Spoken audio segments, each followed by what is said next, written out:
She was studying law. He was her neighbor and classmate. One morning, it wasn't a knock on the door, it was the last heartbeat Lauren Giddings ever heard. Days later, that same neighbor stood in front of cameras, pretending to be concerned, until news broke that her torso had been found. His eyes widened. His mouth froze. The mask slipped. This is more than a murder, it's the story of how a predator hid in plain sight. If you want clarity, not sensationalism, make sure you subscribe to Behind Closed Doors. Because here, we don't just talk about crime. We learn from it. Now, let's go back to where it began. Lauren Teresa Giddings was 27 years old in the summer of 2011. She had just graduated from Mercer University's Walter F. George School of Law in Macon, Georgia. She was preparing for the bar exam, a future full of promise. Friends and professors described her as ambitious, kind, and the type of person who carried others forward with her positivity. She was also the first in her family to attend college, the oldest of 3 sisters who looked up to her. Lauren wasn't just a student. She was a daughter, a sister, a girlfriend, and a friend whose presence lit up every room she entered. Just across the hall from Lauren's apartment lived Stephen McDaniel. He was also a law school graduate, quiet, socially awkward, and in many ways invisible to his classmates. Some described him as odd, but harmless. He rarely dated, avoided big social circles, and seemed focused only on studies and routine. But behind that quiet exterior, McDaniel harbored disturbing obsessions. He had been Lauren's neighbor since 2008, watching her from just a few feet away. Classmates later recalled his strange fixation, though at the time, no one thought much of it. Investigators would eventually learn that McDaniel had talked years earlier about committing the perfect murder. At the time, people dismissed it as morbid humor. But in hindsight, it was a chilling clue of what was to come. When people speak casually about violence, control, or harming others, it's easy to brush it off as a bad joke. But fantasy talk can be the seed of real danger. Don't ignore it. On June 26, 2011, at about 4:30 a.m., Stephen McDaniel used a master key he had stolen to quietly enter Lauren's apartment while she slept. According to investigators, he crept into her bedroom and strangled her in her bed. The next day, he returned with a hacksaw, dismembered her body in the bathroom, and placed her remains into trash bags. Most of those bags were dumped into campus dumpsters. But Lauren's torso, still inside her apartment complex, would eventually be discovered and identified. The brutality shocked Macon. A young woman full of promise had been killed not by a stranger in the shadows, but by the man who lived across the hall. At first, investigators didn't focus on Stephen McDaniel. As is common in homicide investigations, they started with those closest to the victim. Lauren's current boyfriend, who also studied law, was questioned extensively. Detectives had discovered that Lauren was still in occasional communication with an ex-boyfriend, and for a moment they considered jealousy as a possible motive. Did her boyfriend find out? Was there conflict they didn't know about? It was a reasonable line of inquiry. In most murders, investigators first rule out loved ones, partners, spouses, or exes, before turning outward. But in this case, Lauren's boyfriend had a verifiable alibi. There was no physical evidence tying him to the crime, and no sign of confrontation between them. Investigators soon cleared him of suspicion. The real danger wasn't in a love triangle, it was far closer. The killer wasn't someone across town. He was living just a few steps away, hiding behind a quiet exterior. When tragedy strikes, suspicion often falls first on loved ones. But this case teaches us a hard truth: sometimes the real threat isn't in broken relationships, it's in the silent obsessions growing unnoticed right next door. As Lauren's friends and family raised alarms about her disappearance, Stephen McDaniel kept his distance. He didn't join search parties. He didn't comfort neighbors. But he didn't run, either. He stayed exactly where he was, watching events unfold, waiting to see if his crime would be discovered. For days after Lauren vanished, on June 30, 2011, police finally found her torso in a dumpster near the apartment complex. The discovery horrified the community, and brought reporters swarming to the scene. And that's when McDaniel made a choice that would haunt him forever. He agreed to speak on camera. On June 30, 2011, the same day Lauren's torso was discovered in a dumpster, reporters gathered outside the apartment complex. Neighbors and classmates were being asked for their reactions. Among them was Stephen McDaniel. At first, McDaniel's tone was flat, rehearsed. He told the camera that Lauren was a nice girl and that everyone was worried. But then, in the middle of the interview, the reporter delivered breaking news: Lauren's torso had just been identified. In that instant, McDaniel's face changed. His eyes widened. His lips pressed shut. His head froze in a rigid stare. The silence dragged on, seconds stretching into eternity. Millions who later saw the clip online described the same chilling reaction. It was as though the mask had slipped. The killer was caught off guard by his own crime being uncovered.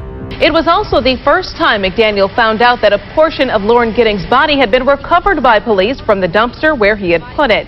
Knowing now that McDaniel had murdered and dismembered Giddings, the interview provides a glimpse inside the mind of a killer as he builds his story and his alibi. Take a look. Person that was living there? Yeah, Lauren was my neighbor. We're just trying to find out where she is at this point. I mean, no one has seen her since Saturday. I mean, the last time anyone heard from her was an email that she sent out, and no one's heard from her since. Did you see her hang out with anyone at the time or anything like that? I mean, no one has seen her since Saturday. I haven't seen anything. I mean, you always hear noise outside, but it's just people walking by pretty much. And she just recently graduated from Mercer? Yeah, she and I we were both JD students. We graduated back in May.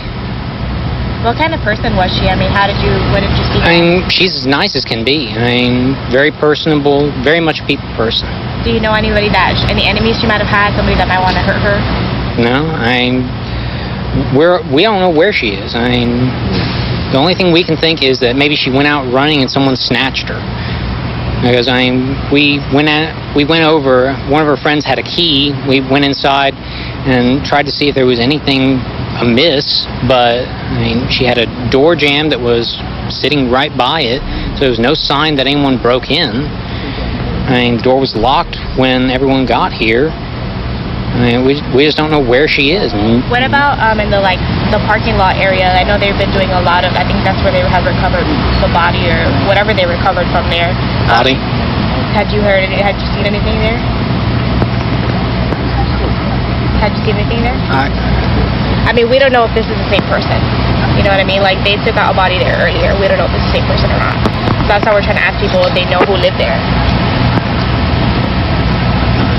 Are you okay, sir? I think I need to sit down. Okay.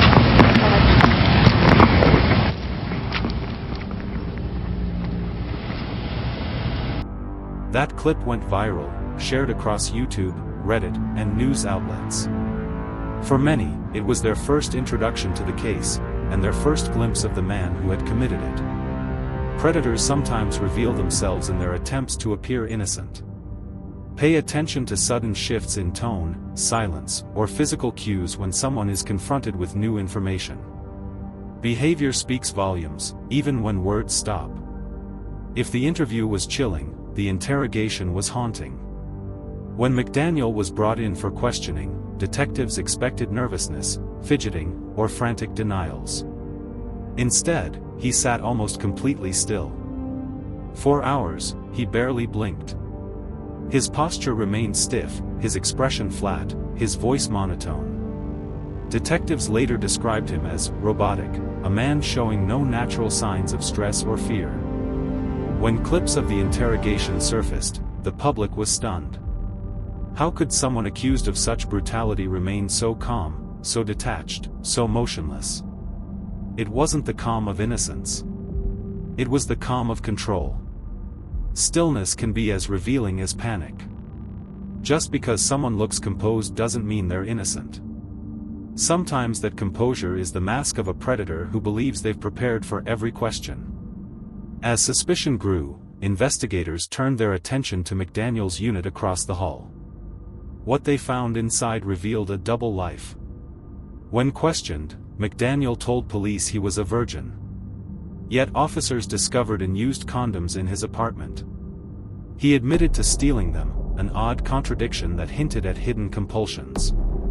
More disturbing was what they uncovered on his computer. According to District Attorney David Cook, McDaniel had an obvious fascination with sadistic pornography, including images of torture, dismemberment, and control. Prosecutors later argued that this content reflected the way he killed and disposed of Lauren. Investigators also found a mask made out of women's underwear, photos and videos of Lauren, taken without her knowledge, from outside her apartment window. He had been watching her for months, possibly years, documenting his obsession in secret. Perhaps most damning inside his apartment was the master key McDaniel had stolen, proof of how he gained access to Lauren's home the night she was murdered.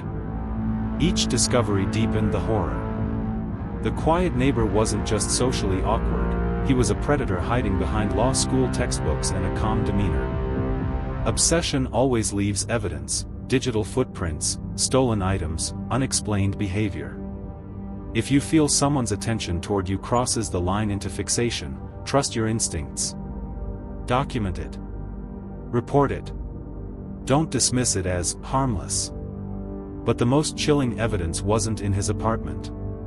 Investigators searched McDaniel's storage unit, and there, they found the tool that tied everything together. Inside was a hacksaw with both McDaniel's DNA and Lauren's DNA on it. Prosecutors later said he had purchased and used it specifically to carry out the dismemberment, just as he had fantasized years earlier when he spoke of committing the perfect murder. The hacksaw was undeniable proof, not only of Lauren's horrific final moments, but of the premeditation that went into her killing. Predators rarely act without planning.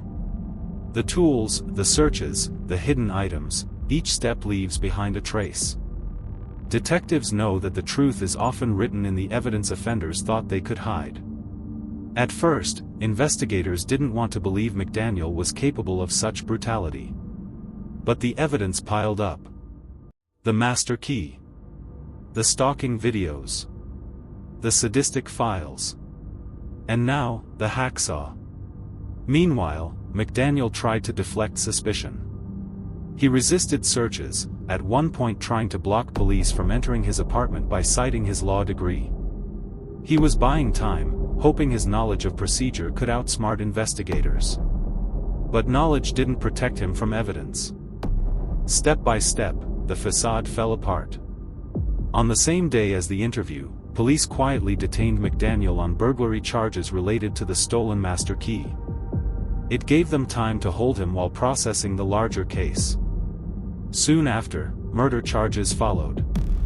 When news broke that McDaniel was the suspect, classmates and neighbors were stunned.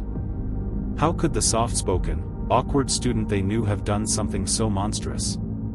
But hindsight revealed the truth: his isolation, his fascination with control, his morbid talk about the perfect murder. The signs had been there all along. We often tell ourselves predators will look dangerous, that they'll be obvious. But in reality, they often look ordinary.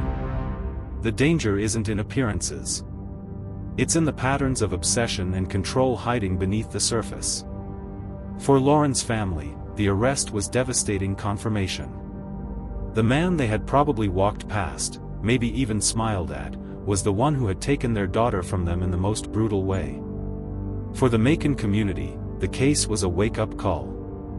Evil wasn't some distant stranger, it was living quietly across the hall. And for the wider world, the viral clip of McDaniel's interview, and the eerie calmness of his interrogation, became haunting reminders of how killers can stand in front of cameras and behind police desks, trying to pass as ordinary, while hiding extraordinary violence. After his arrest, Stephen McDaniel faced a mountain of evidence. The hacksaw with both his and Lauren's DNA.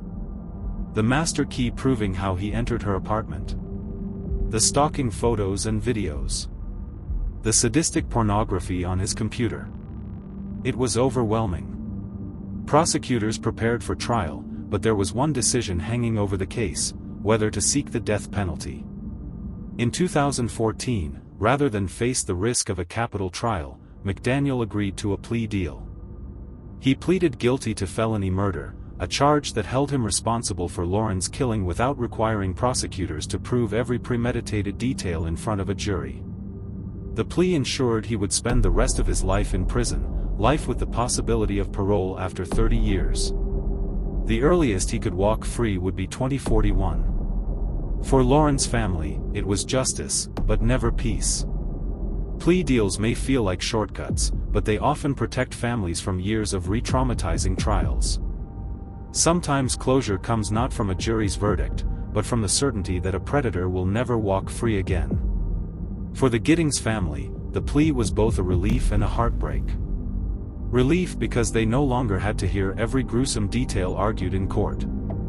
Heartbreak because nothing could bring back their daughter, sister, and friend. Lauren had been the first in her family to attend college. She had dreamed of using her law degree to help others, perhaps even working in public defense. Now those dreams were gone, stolen by the man who lived across the hall.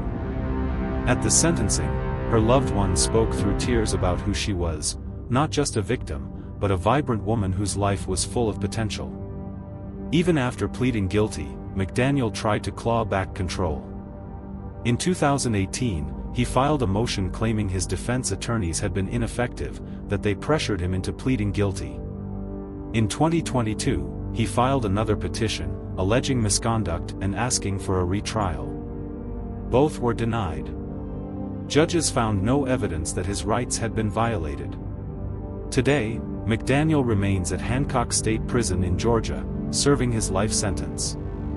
His earliest chance at parole is decades away, and there is little indication that parole boards would ever grant release to a man who committed such a brutal, premeditated crime. Predators often try to manipulate the system even after conviction. But appeals don't erase evidence, and in cases like this, the paper trail of obsession and violence ensures justice holds. The murder of Lauren Giddings is more than a true crime story. It's a mirror reflecting the dangers we often overlook. Red flags matter, predators hide in plain sight, digital footprints tell the story, and loved ones aren't always the threat. Trust your instincts. If someone's behavior unsettles you, if their attention feels invasive, don't ignore it. Document it.